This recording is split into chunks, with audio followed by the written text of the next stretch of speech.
Have you ever met someone that just oozes charisma and magnetism? When you're around them, it may just make you feel better, make you feel more confident, or make you feel more energized. And you ever wondered why some people attract people like moths to a flame, and why some people tend to repel people no matter what they do? Well, in this video, I'm going to show you the 5 traits of irresistibly magnetic people. I'm going to show you how you also already have this energy within yourself, how to embody it, and how it will completely transform your life when you do so. Now, first off, let me say that as time has gone on, as I've been on this journey of doing what I love, and especially on making YouTube videos on magnetic energy over the last couple years, I've talked a lot about this. There's certain things and certain patterns I've learned within myself. And as I've embodied different ideas, different ideals, as I've embodied new, more empowered aspects of myself, I've noticed people respond to me in a very different way as I've changed my own energy. Now, I will say that one huge epiphany insight I've had over the last 6 months or so has been this simple idea around understanding the power of detachment from outcome, but also how you can begin to source your own sense of appreciation for yourself. And as you start choosing yourself, other people start choosing you. It's crazy. I've talked about this in Instagram videos and other content before, and people say, what does it mean to choose yourself? Literally, what this means is the outer reality, what we experience in our relationship dynamic to other people, is a reflection of the relationship dynamic we have with ourselves. Now, what I began to do these last couple months is I had this belief a while ago, something that I had to heal over the last 2 or 3 years, was that of a mixture of anxious attachment style and avoidant attachment style in some ways. And I believe, by the way, when we talk about attachment styles, sometimes people say, oh, you're just one or the other. I believe that it can be somewhat contextually. You can have a more anxious attachment style, especially if you attract someone that's more avoidant. Or you can have more of an avoidant attachment style if you attract someone that's anxious. I've gone back and forth.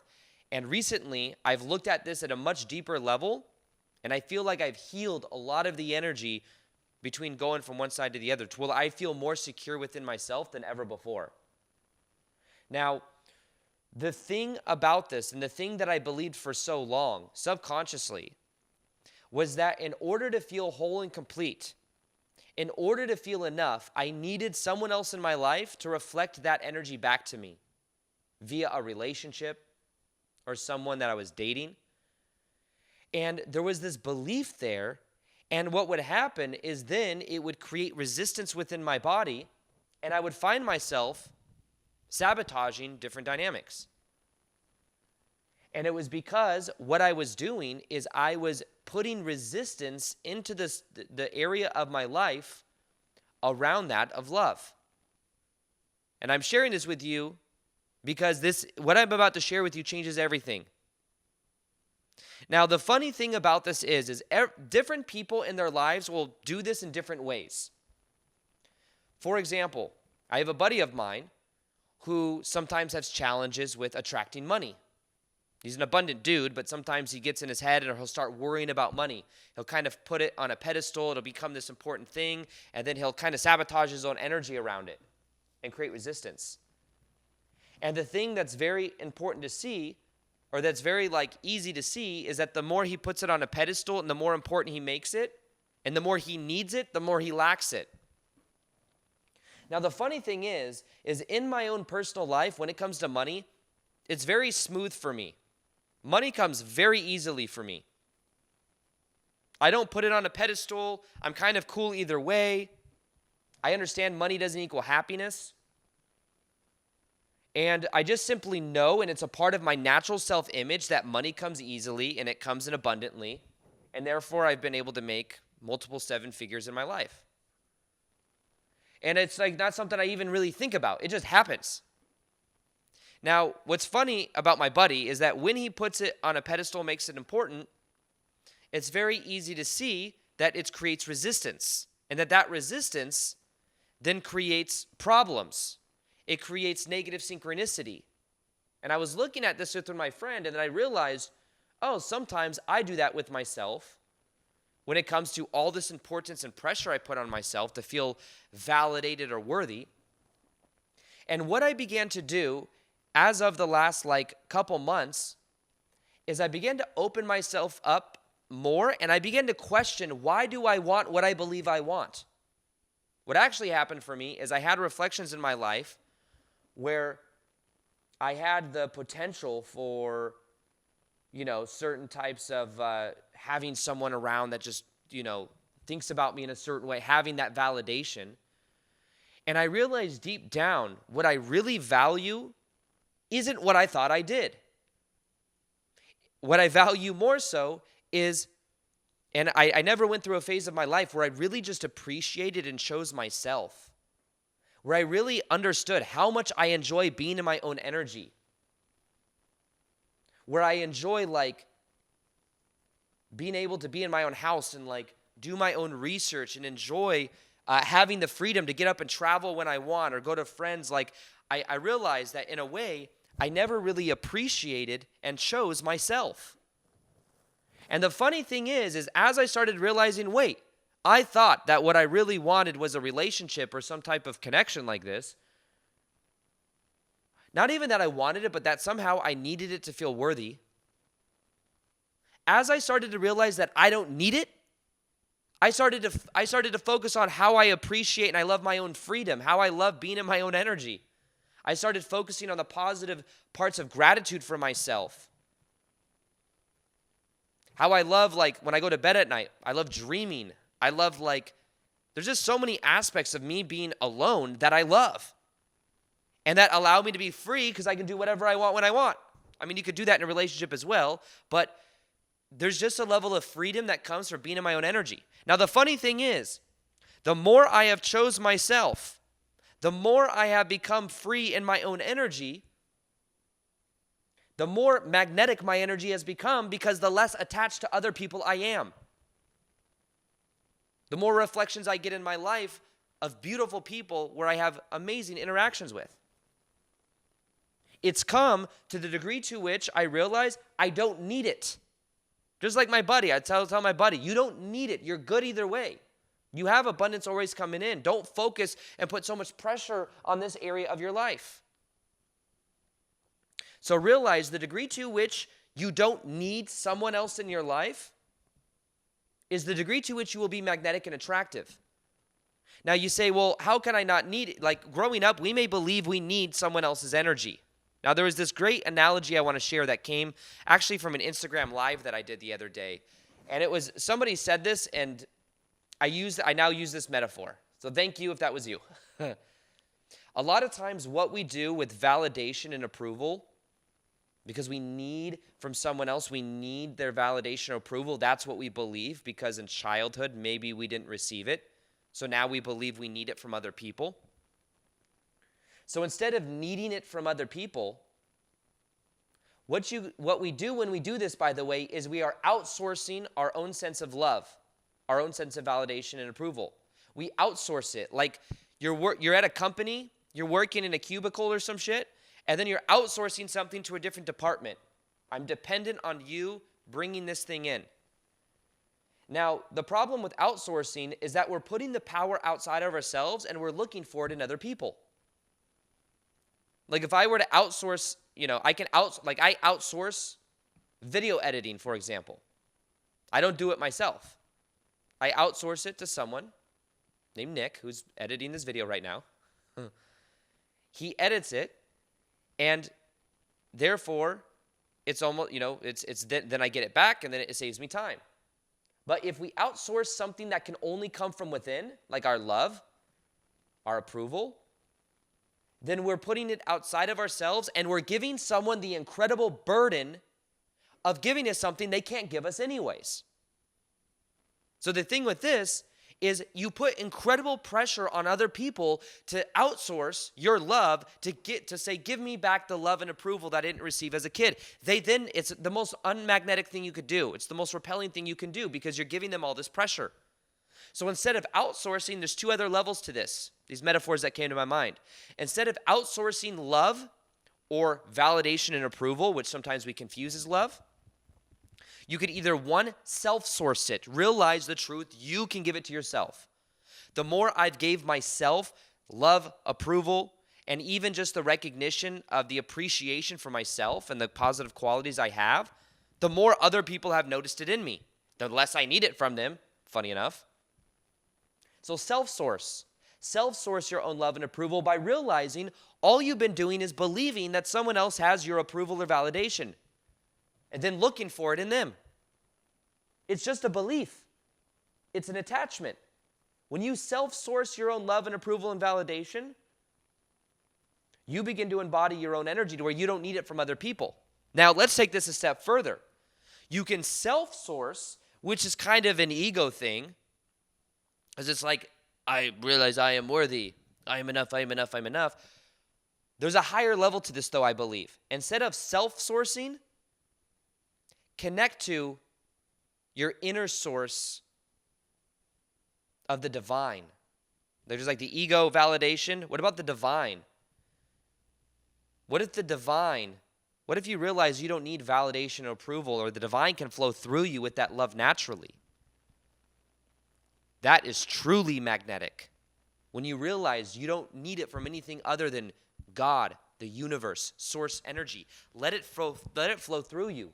When I make videos, it's not my ego necessarily making them. I use my ego in a way to use terminology and stuff that maybe people can understand, but it's an energy that flows through. I don't know how to describe it. And from what I understand and from what I hear from people, it magnetizes people to me. How do I know that? Well, there's 1 million YouTube subscribers plus. I'm not trying to brag. I'm just saying, like, there's proof that somehow the energy that I am bringing through is magnetic. And it's not because Aaron is so cool, because he worked his 9-to-5 job and says that in a lot of his videos, and it just attracts people, okay? It's because this energy is flowing through me. Why? Because I have the intention of adding value out into the world. Now let's bring that to the second level here that I think that's even used me as an example. I tend to attract a lot of people to my channel. I get a lot of eyeballs. One thing that I believe has made me more magnetic than ever before is my vulnerability. Like this video, if you watch my videos, and one thing that has attracted you to my videos is vulnerability. It's the fact that I share things that aren't the coolest thing to share. There are things that are vulnerable to share. Like even just earlier, talking about, I used to have and be this attachment style or whatever. It's not cool to share that. What would have been cooler is to say, yeah, I'm just so secure all the time, don't have any childhood trauma. And just like everything's just so cool and easy for me. Life is just easy. Every person I talk to is just in love with me. Like, that sounds really cool. But it also probably sounds a little bit like superficial or something. Vulnerability is magnetic because it allows you to connect with people in a depthy way, in a more connective way. So vulnerability, the word vulnerability, and I know this doesn't, like, it takes vulnerability to tell someone else you're attracted to them. It takes vulnerability to ask someone else out. It takes vulnerability to tell someone else you have feelings for them. It takes vulnerability and courage to be this way. Now, here's the thing. Vulnerability will repel some people. Vulnerability will repel superficial people. That's not a problem. That is actually a good thing. You are polarizing the people that wouldn't mess with the depthy part of you anyways, and you are attracting people even more to you that resonate with you at a deep level. I can't tell you how many people I meet in public that remember the vulnerable stories that I've shared. They've either had someone in their, and they relate to it. Either they've had someone in their life that was a narcissist, like my ex-stepmom. They've had to work, or like maybe they worked a 9-to-5 job and they started going after their passion. I was at Whole Foods yesterday, and I tend to meet a lot of people that recognize me from my videos at Whole Foods. It's always Whole Foods, especially Whole Foods in Sedona, Arizona. If I'm at Whole Foods in Sedona, Arizona, it gets a little, there's been times where it's like, it's funny. But yesterday I met three people at Whole Foods who recognized me from my videos, and two of them are like wanting to make YouTube videos. They resonate with my story of having a 9-to-5 job. I do retreats in Costa Rica sometimes, and it's very common I attract people, and as I get to know them, because those are a little bit more intimate, people have had narcissists in their life. They've had to heal the mother wound. It attracts them because of the stories I share. Vulnerability is attractive. It is magnetic. It also shows someone else that you have courage to express the real you. You know how many people in society and in the world now, it's just such a lack thing. Like you see the Instagram thing, it's like, ooh, it's like the perfect person eating the perfect meal and all of these things. It's all fabricated so that you think they're perfect. When in reality, what people really want is depth. They want depth. I like saying that, depth. So don't be afraid to be depth, to give depth. Say the word depth right now. Depth, depth. Sorry if it's going to the microphone. It's just a funny word to say. It's like oil, depth. Anyways, so now also think about this. I heard this from Robert Greene, I think is his name. Is that his name? Anyways, the word vulnerability. Vulner means wound, ability to go into the wound. When you show your wound, you then also allow someone else to be there to help you heal it. Because a lot of times healing comes in the presence of an empathetic witness. So you allow yourself to heal, and you allow other people to, in a way, be around you to also, there's just a connection that comes from that. I don't know if it's a reciprocity or something where like you ask someone for something, then they feel more indebted to you.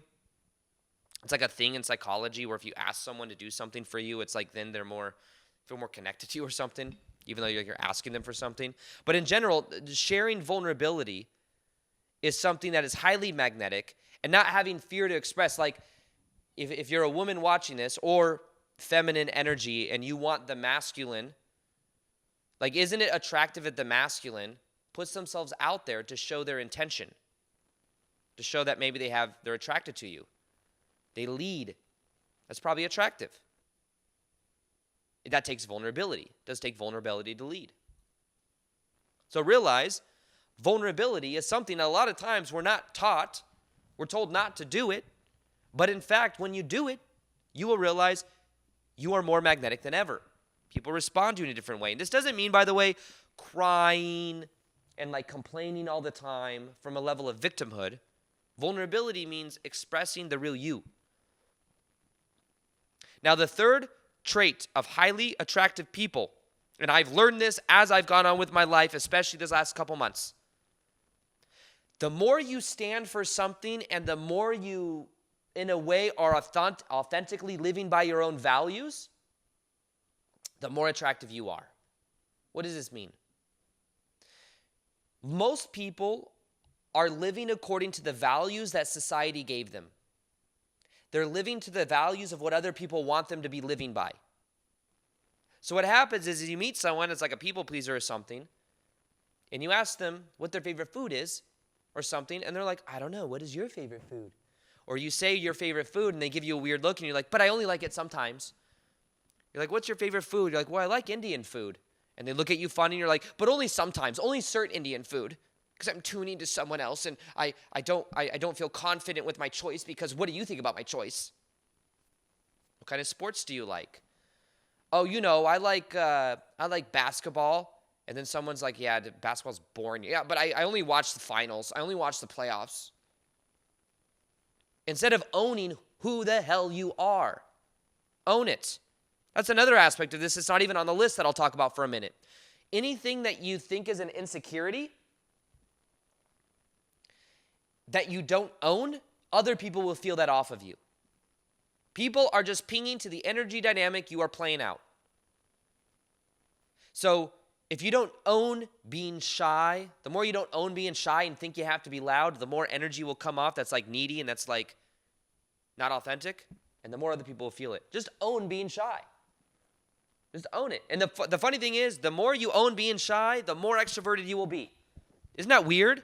Literally, the more you become okay with being more quiet in a group, the more you will find yourself opening up.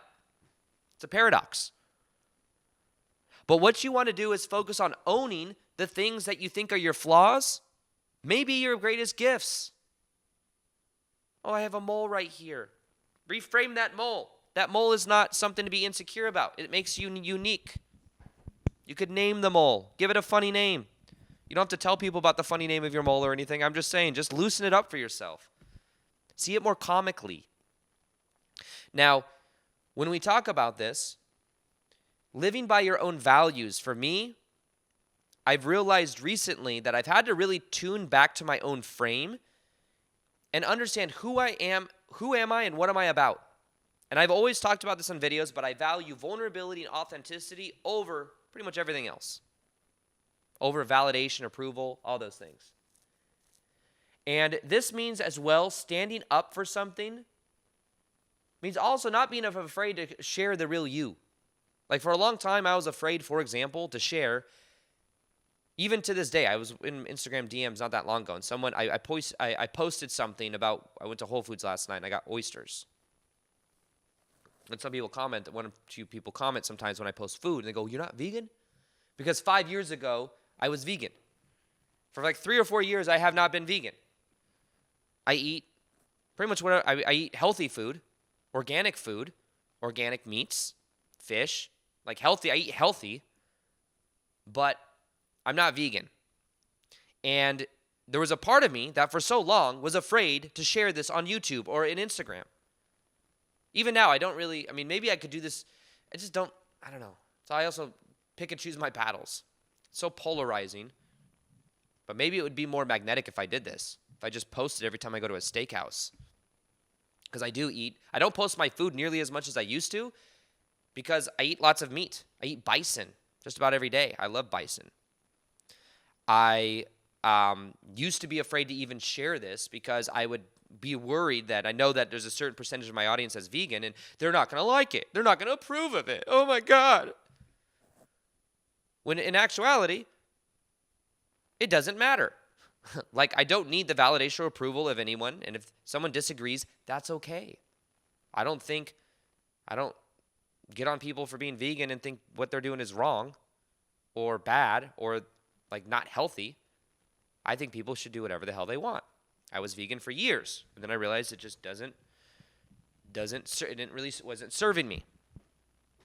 I didn't feel that healthy. I was eating too many freaking carbs. This is just me. I'm not telling anyone what to believe, but I believe that the more I stand for who I am, and the more I'm not afraid to express that, is the degree to which it may polarize people, but the polarization of people is good.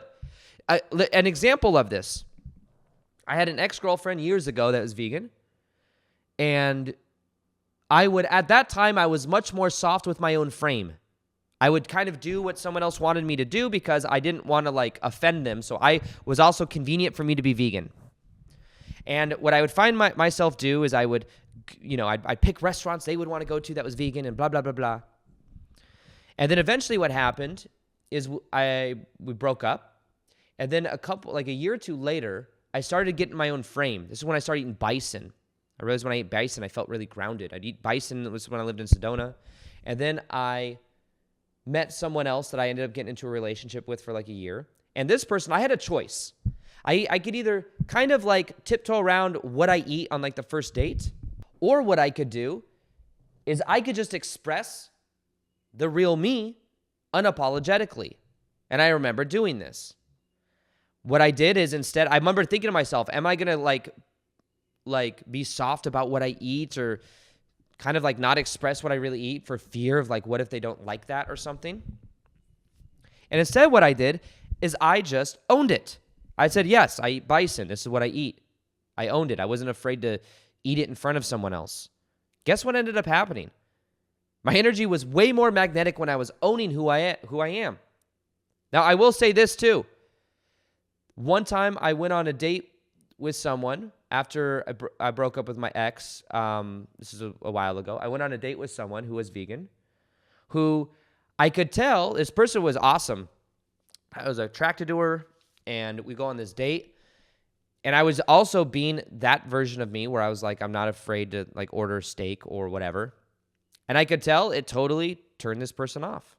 They were not about it. I could tell they were like moralistically, like I think there's like someone that's like, I'm going to be with someone that is also vegan, and people just think I'm vegan. So maybe it was a big trigger when she saw me eating steak, like unapologetically. And that, I believe, may have been a turnoff for this person. Guess what? It's okay. What would have been worse? Pretending to like meat for a while? Pretending to be someone I'm not? No. You save yourself time the more you are unapologetically yourself. So the reason I share this with you is don't be afraid to own who you are, knowing it may be somewhat polarizing, but live according to what you believe instead of living a lie. And find out, what do you really value? I value vulnerability, authenticity. I value expressing how you feel when you feel it, not suppressing emotions. I value, like, I'm not a big fan of the whole superficial bullshit. I hate fucking small talk. Get into an elevator or something, and like somebody says something, like, hey, how's the weather? Ha ha ha. Stuff annoys me. But we do it because we're in this reality or whatever. Be the real you. Don't be afraid to express the real you. I had a neighbor come over yesterday that said that they thought someone was breaking into another house. They wanted me to get into a group chat with 2 or 3 other neighbors so that they could talk about, like, in case something happens in the neighborhood, like the safety of the neighborhood. And I said, no, I do not want to be in a group chat with neighbors. No offense. I'm very busy. I've been in like these group chats before with neighbors, and I just never respond. Don't be afraid of tension too. Don't be afraid of saying no, because one of my values is I value my time. I also value how I feel in the moment. The old version of me would have just been, okay, let's exchange phone numbers, and I'll probably never respond, but let's be in this group chat or whatever. I did not want to, and I said no, and guess what? I live by according to the values of I express like what I feel in the moment. I set boundaries if I need to. And this person was really cool about it. They were busy. They're like, oh, I'm busy too. But just in general, I believe valuing your own time, valuing doing what you want and expressing it is very attractive. It's very magnetic. Now, the 4th trait of highly magnetic and attractive people, you want to know what it is? Do you want to know? I'm sure you do because you're still here. It's being in your body. In your body. Being present. Most people are pinging to other people. They're empaths. A lot of people that watch my videos are empaths. I was an empath for a long time. And they could tune to other people. It's funny, people that are empaths, there's this study that happens where people are brought to look at different facial expressions and then to interpret those facial expressions. And people that are anxious attachment style were like 10 times more likely to very quickly interpret someone's expression to be something negative. And very much more quick to like jump to that conclusion. Probably because they have a belief that says it's like a survival mechanism to like tune to other people to know what they are thinking and feeling. Is it safe? Is it safe? And one of the reasons I believe this is because people with that attachment style have kind of like left their body and gone into their third eye as a protection mechanism to understand, is it safe? Is it safe? Is it safe? Instead of being present inside of your own body. Now, here I'll share this as well. This is something I've shared in a couple videos before. This is a simple exercise. And by the way, the solution to that exercise I just showed is like, if you take a couple more minutes to feel inside of your body and then to interpret something, you may get a different result. I was in Costa Rica in 2017, and that's when I did ayahuasca and plant medicine for the first time, but there was this teacher there that was like a metaphysics teacher, and she did this thing with the group, with this exercise in front of the group, and she said, everyone, I want you all to send me your energy right now. She was at the front of the room.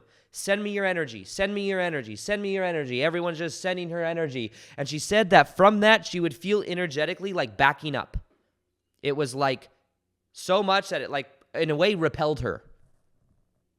And then what she did is she said, do the opposite. Bring the energy in your body. Bring it into your heart. Bring it into your bottom 3 chakras. Feel it in your legs. Feel it in your hands. Bring it back to yourself. Bring it back to yourself. Bring it back to yourself.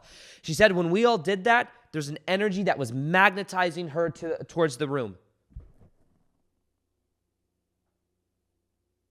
Interesting, isn't it? That's how I believe it works in our real life too.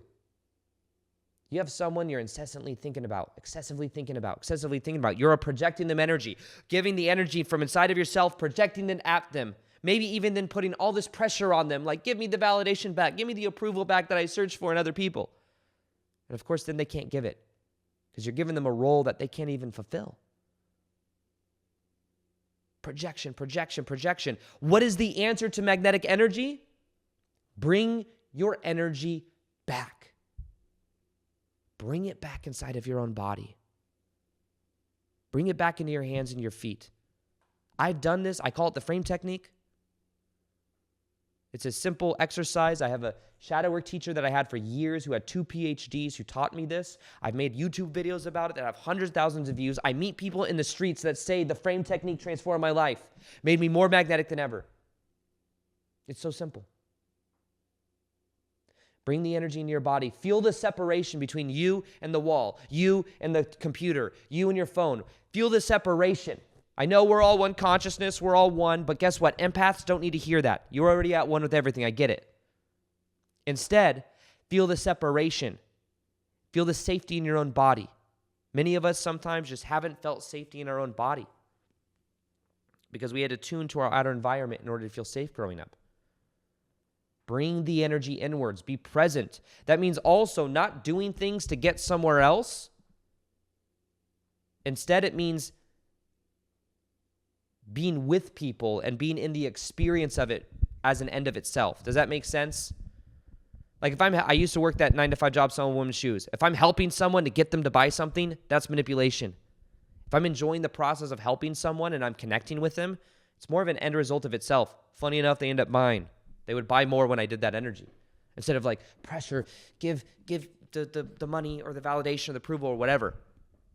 So be in your body. Be present to the moment. Sometimes when I get out of the sauna at the gym, I feel so present. I will go places. I'll go to like Whole Foods like I did yesterday, and I met 3 subscribers that were there. And there's just like this, I could just feel I was way more connective and present by just being in my body. Didn't need anything, didn't need to prove anything, didn't need to like, sometimes I put this pressure on myself to be extreme, like even overly nice to people because I know it means a lot sometimes when people meet me in public or something. So it's like, I'm like, oh, I gotta like be like I am in the YouTube videos. What's up? My name's Aaron. How can I help you? Just expand your consciousness. Imagine being like the aisle 9. Expand your consciousness. This video today, I want to be sharing with you how we can have a great interaction in public. Like, you know what I mean? It's like, there's no pressure. Just chill out, bro. Now, the 5th trait of highly magnetic and attractive people has to do with something, 2-part thing. 1, inner authority. Who's yo daddy? Who's your inner authority? Is your inner authority the government? Is it mom and dad who maybe never gave that approval? Who's your inner authority? People that are magnetic either give themselves their own authority by tuning to their body and saying, what do I think about this situation? How do I feel about this person? How do I feel? Or from the divine. Have the divine show you so you can trust more so. Giving yourself permission. Realize you have to be the one to give yourself permission to be a more authentic version of you. Now, for myself, I remember a long time I was waiting for someone to tell me, Aaron, you're good enough to make YouTube videos. Just start making videos. You're good enough. I was waiting for Tony Robbins, Jack Canfield, all these people that I just wanted to tell me, Aaron, you're good enough. Go for it. You want to know what eventually happened? They did it. They validated me. I met Tony Robbins and he said, oh my God, Aaron, you're going to be so famous one day. You're just going to like make such a difference in the world. You're going to impact so many people. And then I met Jack Canfield. He said the same thing to me. He said, oh my God, Aaron, you're just so amazing. I can just tell intuitively you're going to be the best speaker that ever lived. And I was like, okay, I'm good enough to start making videos. So what I'm saying is you need to wait for these famous people to tell you you're good enough. And of course, I'm being completely sarcastic here. None of that happened. I eventually validated myself. I eventually said, Aaron, go for it. The fear was there. I'm not credible enough. I'm not worthy enough. That was all still there. That went away as I stepped into this new version of me. I became my own inner authority. All right? That's the you otherwise you're gonna be waiting forever. Waiting and waiting. You're also giving them the burden, the pressure of giving you something that you can only give yourself. So give yourself your own sense of inner authority and give yourself permission to be this new version of you. In the process of the person you become doing that, you will be more magnetic and attractive. But I think because I've been able to put myself out there, I've been able to also connect to my purpose. Are you living your purpose? Are you living your passion? When you are in your purpose or your passion, you are way more magnetic. I promise you. When you are I've met people before and I start talking about something they're passionate about. And at first they're like, oh, what's up? You're having a good day, blah, blah, blah, blah. And then I'll say, can you talk to me? Like, what are you passionate about? And they're like, oh man, I just love art, man. When I create art, I get in there, I just start painting, I just get into this flow. It's like the divine just flows through me. And then I love the different colors I can create and the different textures of the art. And I'm like, whoa, you are alive now because you're talking about something you're passionate about. You'll know when you're something you're passionate about when you start talking like that. That's the difference. Are you doing your passion? Are you following your purpose? People that are magnetic are living their purpose. They're living their dharma. If you see someone working a 9-to-5 job they hate, they probably aren't the most magnetic person they could be. To realize the more magnetic you are is how much are you living your purpose? How much are you living in your own passion? It makes such a big difference. Now, your vibration control, like your vibration is what you're getting a reflection of in your life. So really focus on your vibration. Focus on how you feel. If you want to learn more about your own vibration, and you haven't checked this out yet, you go to www.whatsmyvibration.com, calibrate your vibration, get a meditation that'll help you get your vibration to the next level, and watch how much it begins to change your life. Now, while I was in Costa Rica, I talked to two people, actually, that did this one meditation. They said it completely changed their life. One of them said she was drinking, depressed, smoking, because she said she listened to it on 420. And she did my meditation on how to raise your dominant vibration permanently. She did this 2 years ago, and she said since then, her life has never been the same. She said she's no longer depressed. So there's something that shifted in her that completely changed her life. And it was such an inspiring story that I'm like, I want to promote this in my next YouTube video. But this person did this and said and claims that this meditation completely transformed their life. And I heard from someone else, the same retreat, the same meditation shifted everything for them. So if you want to do this meditation for 21 days, it's completely free. See it right here. Raise your dominant vibration permanently. Listen for 21 days and watch what happens. This meditation will change your dominant vibration permanently. Your vibration is a combination of how you think, feel, and act. And it